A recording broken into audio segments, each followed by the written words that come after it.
होतं आपण एवढं खचून जायचं कारण आहे का हो?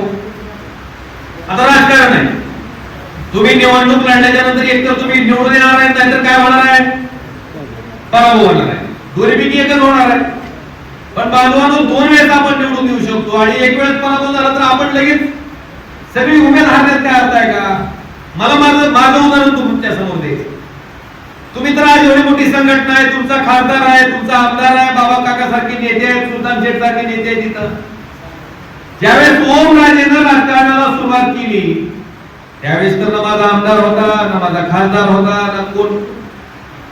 ज्यावेळेस मी सुरुवात केली, मला बरीचशी मंडळी येऊन आमच्या नात्यांची सांगायची की म्हणजे अरे तुझ्या वडिलांचं त्या ठिकाणी निभाव लागला नाही, तुझं काय होणार आहे, तू कसा टिकणार आहे त्या पद्मश्री पाटलाच्या पुढे, एवढ्या मोठ्या शक्ती पुढे.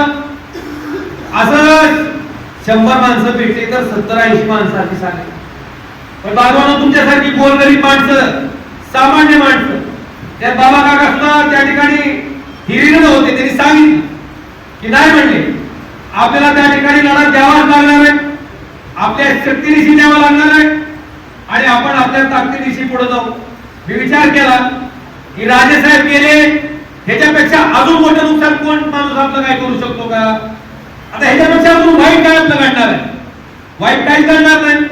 मग आता आपल्याला जर पवनराजे निंबाळकरांचं पोरगा हे सिद्ध करायचं असेल तर आपल्याला लढायला उभा राहावं लागेल आणि लढा उभाच लागेल.